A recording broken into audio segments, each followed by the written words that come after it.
And good evening from the News Radio 1120 and 93.7 FM KPNW studios. I am Flannel Boy. Yes, that's right, it's fall, so it's time to break out the fall finery. Flannel. All right, I do the wake-up call, 6 a.m. to 9 on KPNW Radio. You can stream that at kpnw.com. Anyway, tonight's Crazy Oregon News brought to you, there's Crazy Oregon News, brought to you by Sean Sutherland of Ask Insurance. I know, you're one of those people that walks around and you always have a big question mark above your head. Well, when it comes to at least your insurance, when that question mark continues to get bigger and bigger until it looks like something on the strip in Nevada and Vegas, well, give Sean a call. Ask Insurance. You got questions? He's got answers. And if he doesn't have one, he'll find one. Or you can call me and I'll just make something up. All right, here's a look at the news. Well, guess what? President Donald Trump issued an order Sunday to federalize the Oregon National Guard, authorizing 200 members to deploy to Portland for 60 days. And so after almost 2 days of the governor, Portland leaders, and members of Oregon's congressional delegation repeating the mantra, "Don't take the bait," what happened? A couple of 100 Portlanders did on Sunday. They converged on the U.S. Immigration and Customs Enforcement Office in South Portland to decry the mobilization of troops.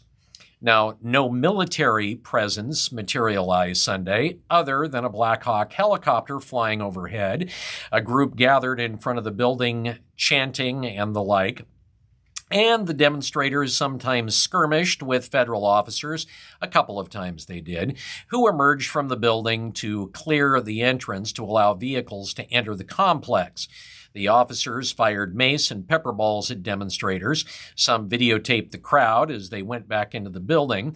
About a dozen Portland police bicycle officers, though, were on hand, a block away, watching.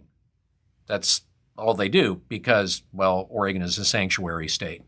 The gathering dwindled to fewer than 100 people as darkness fell, and of course there was a little more fun with several arrests, but I think anybody watching it on live stream or seeing any of the news footage of it would say, yeah, this wasn't like what was happening for 170 days in Portland during 2020. Now, Governor Tina Kotek and Attorney General Dan Rayfield are trying to stop the National Guard from going to Portland. Rayfield has filed a suit, a hearing scheduled in federal court Friday to hear Oregon's request for a restraining order to block the president's deployment of the National Guard in Portland. Meanwhile, Governor Kotek says she's working outside the courtroom to stop the military action. She says she wants to continue a dialogue with the White House following her 7-minute weekend conversation with President Trump. According to Kotek, she says next steps are doing everything we can to delay, pause, redirect, and have a different outcome. She says, "I'm disappointed that there has been no real conversation with the Trump administration." Trump authorized the deployment of 200 members, of course, to protect federal facilities in Portland. As part of the governor's ploy, she says it will be hard for Guard members. She says 2 months away from family is difficult and disruptive for Guard members. They're from Oregon.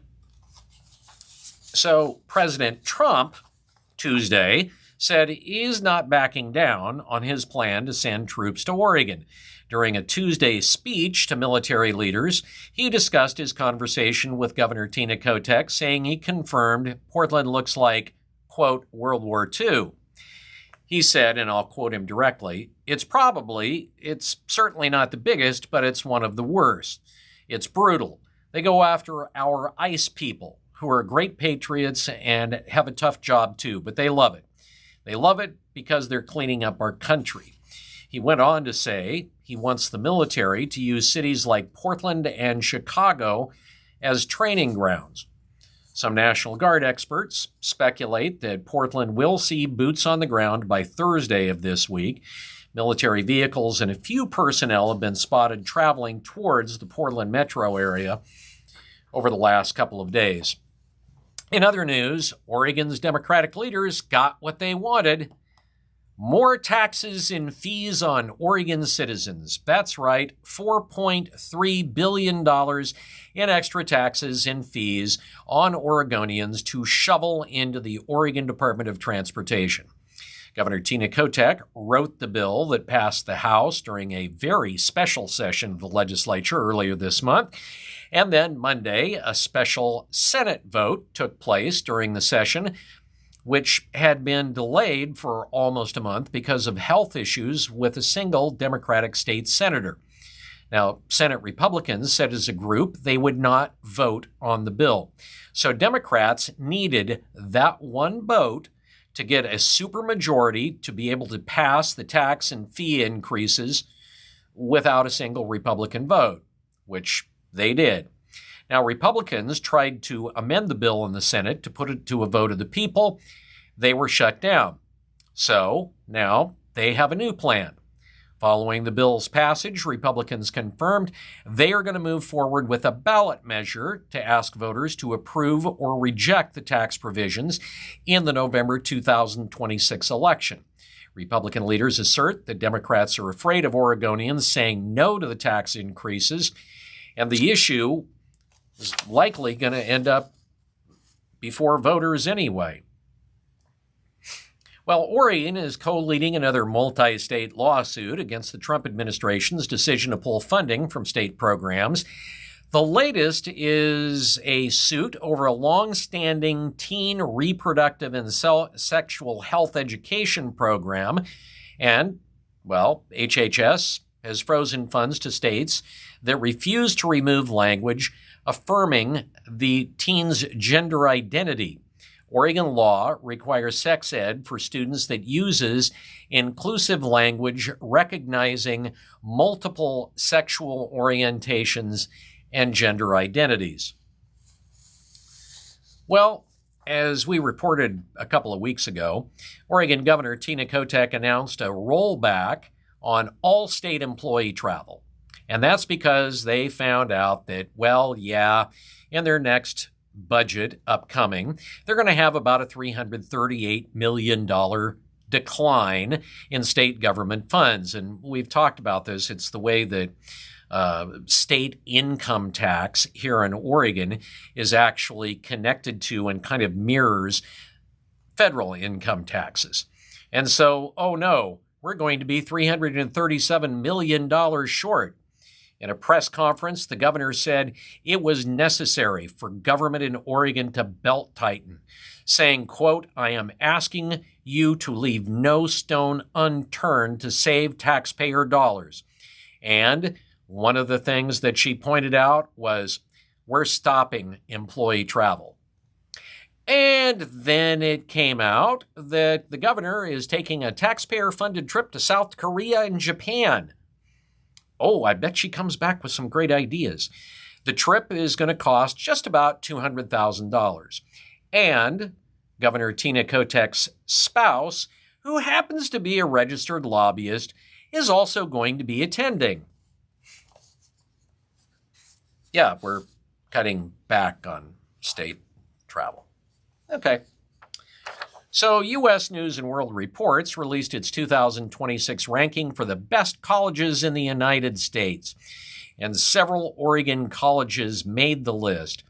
This is one of those things every year that it comes out, the media salivates over it. Ooh, did we make the list? The popular rankings are based on schools committed to groundbreaking research and offering a variety of undergraduate, master's, and doctoral programs. The rankings also assess the schools based on metrics, including academics, instructional values, and more. And among the categories, national universities and also best liberal arts colleges. So yes, Oregon made the list. The University of Oregon, among best national universities, came in at 110. Oregon State University, 143. Portland State University was 222.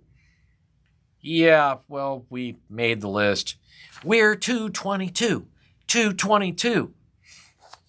As far as the best national universities, Princeton, MIT, and Harvard. For liberal arts colleges, well, at least we had some colleges in Oregon that actually cracked the top 100. At number 63, Reed College, Willamette University in Salem at number 76, and Little Lewis and Clark up in the Portland area came in at 96. All right, there's your crazy Oregon news. Thank you, Sean Sutherland, for allowing us to serve this up on a hot, steamy platter. All right, Rick, it's time for you to get real.